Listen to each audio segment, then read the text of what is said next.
May the words that are heard be thine and not mine. In the name of the Father, Son, and Holy Spirit. Amen. From our gospel lection, as Jesus walked by the Sea of Galilee, he saw two brothers, Simon, who is called Peter, and Andrew, his brother, casting a net into the sea, for they were fishermen. And he said to them, "Follow me, and I will make you fish for people."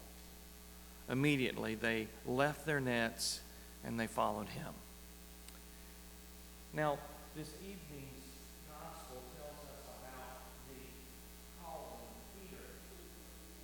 But last week's lection also discussed the calling of Peter, but that was Matthew's version, and you might have noticed that they're very different. And rather than thinking that that's some sort of textual conflict, I think it's better to see that those two passages were relaying a different messianic epiphany about Jesus. The Bible was never intended to be a history book or something of that sort. It's more of a story, a narrative that has overlying principles about redemption and restoration of relationship between God and man. So I wanted to make sure I addressed that this evening in case anyone thought, hey, we talked about Peter last week and it was an entirely different story. Well, regardless, this is an extraordinary story this evening in Matthew. I believe some backdrop might help set the stage for the drama to unfold. Now, James, Peter, John, Ringo, and Andrew, Ringo's a joke. They were fishermen, as were many on the Sea of Galilee. It was hard work with long hours and no guarantees. We are told of two separate instances in the gospel where anglers went out either all night or all day and they came back with nothing. Anybody who fishes knows that, hey, that's part of the deal. So with that being understood, there's a real sense of pressure and intensity regarding someone's work or their occupation at that time. You see, a day's trawling without any net held serious consequences. People in the first century Roman Empire, there in what was the Middle East now, really around the Roman Empire, were extremely poor. They were seriously impoverished. And there were no first stops or downtown missions or something like that. Everybody was kind of on their own, okay, to be able to provide for their family. So when a person who was fortunate enough to have a profession, it's not like back in the day there was the Galilee Junior College where everybody could learn how to learn a trade or something of the sort.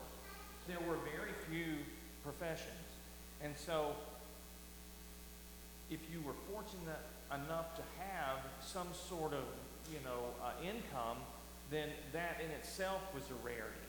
But on those days that these guys went out fishing, when they came home for the evening, what they brought home with them is what they were going to eat that evening and probably the following day. And if they come back without anything, if they come back, hands empty, then at that point, not only are they not going to eat, but they don't have anything to take to market to try to sell and thus, create some sort of livelihood for their family. So there's this tremendous pressure. Now, despite all of that, Jesus calls them and they listen. They listen and then follow him. Despite the seriousness of that. Despite the fact that if they don't fish, people aren't going to eat. They decided there's something about this calling. There's something different about this that is compelling me to follow this guy. They'd never met him before.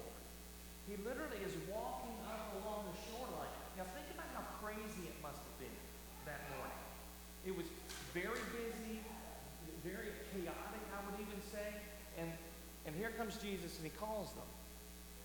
Well, you might say, well, hey, this is Messiah. You're supposed to call him. Well, Josephus tells us in Jewish history that there were many people that claimed to be Messiah. Many people that claimed to be Messiah, and even many more who claimed that they had seen a Messiah or heard of a Messiah. And I can tell you, it didn't work out too well for those people. False impersonators of the would-be Messiah, when it didn't work out as people were expecting, that didn't work out too well. They stoned them, they beat them, and we know of one at least that they hung on a cross, right?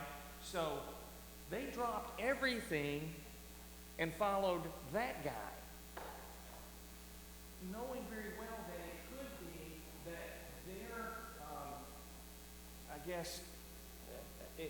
their experience would be most likely that of these others that had followed would-be messiahs. It could have been tragic. But with all that understood, they followed. There was something different about that. Now, think about dropping your nets and following Jesus. You're going to drop everything and follow Jesus. Everything and follow Jesus. With that cultural understanding, it was unheard of. Nobody walked off the job. You know, that's sort of regularly occurring stuff in our world today. I think Bozo and the other clowns, when they were building my house, I think they had 6 or 7 people a day walk off the job or just not show up or whatever. But back then, it was not heard of. So you have that factor. Then you have this factor of they're following somebody who is making a claim to be a Messiah, and we know that other ones who have done that ended up dead. So there's that as well. And then on top of that, all these people that are dependent on them, not just their family, but their extended family as well, were all dependent on them fishing that day. That day, they were dependent on it. It's really remarkable if you think about it. Something must have been different. There had to be something different about this person, or more importantly, their call, the calling from this person. Now, it reminds me of a happening in my own life. When Allie and I married, we resisted the urge to honeymoon in some all-inclusive Caribbean resort, as was the overdone deference for most at that time. Instead, we chose Ireland for our bridal frolicking. It was great. Now, we rented a car, we flew into Shannon, and we rented a car, and we drove basically for a week on the wrong side of the road, on the wrong side of the car, on the wrong side of the road. So it was a little bit scary. So after a few near-death experiences, we sort of got the hang of it. Now, we had a tentative schedule revolving around lodging and dinner reservations along the way, but mostly we were just freelancing.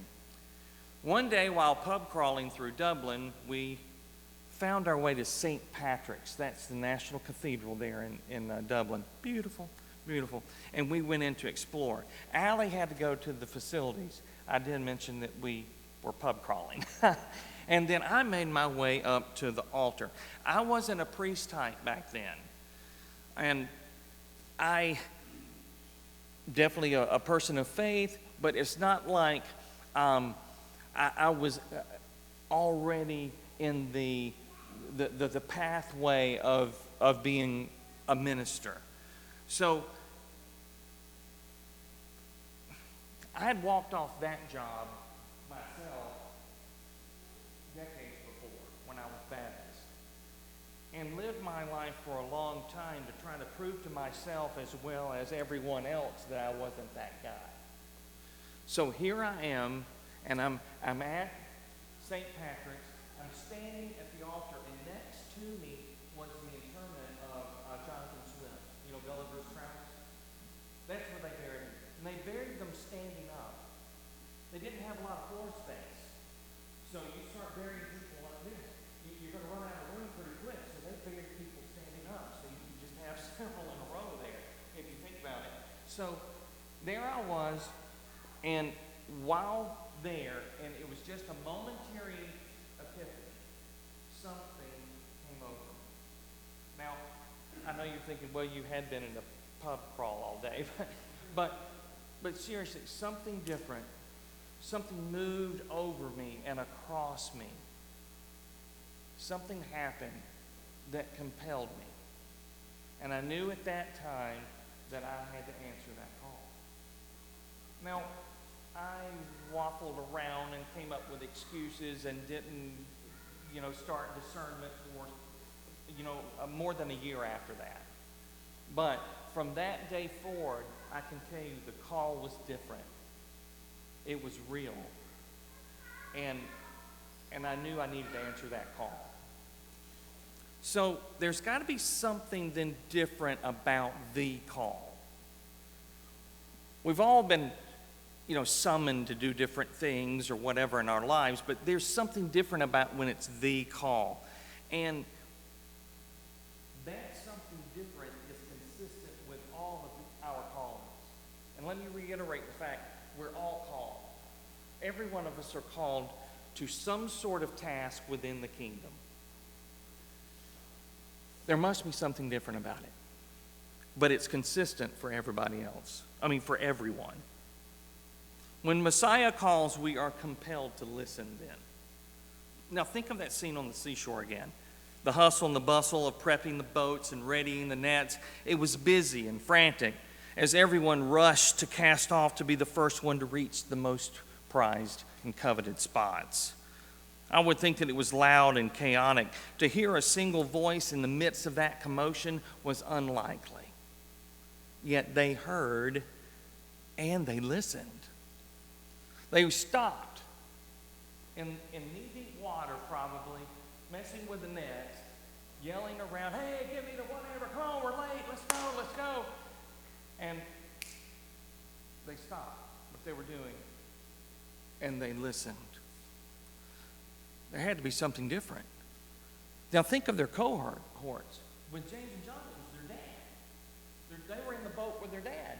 And they just left him high and dry. He's over there looking up.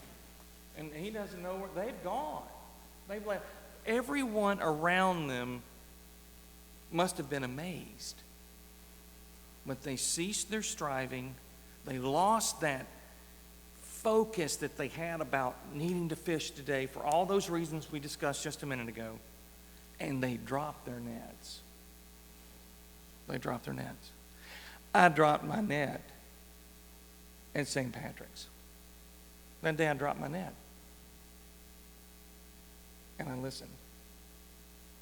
Then, when Messiah calls, we are compelled also to consider. It isn't just enough that we hear, we actually contemplate what's being suggested. And these salty and seasoned seafarers were not only distracted from their crucial task, but they were inclined to consider what Jesus was proposing. And Jesus is proposing the absurd, ludicrous, leave your lives, leave your lifestyles, leave your livelihoods, drop your nets, and you come and follow me. And it was what most around him would have considered some sort of trendy, willy-nilly Messiah thing. Do you know that when they dropped those nets, they couldn't go back?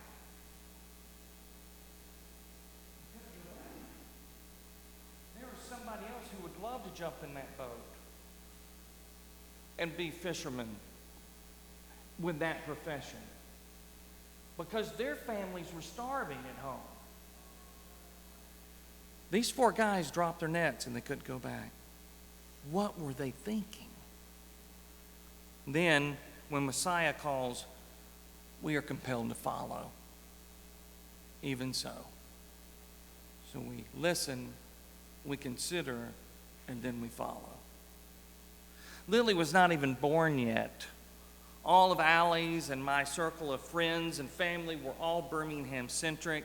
As it turns out, discernment and formation would be difficult and costly on so many levels. Dietrich Bonhoeffer was clear that the cost of following is all.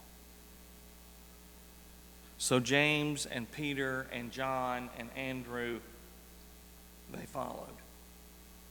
And so did Allie and Lily and me. And now it's your turn. The fish are biting.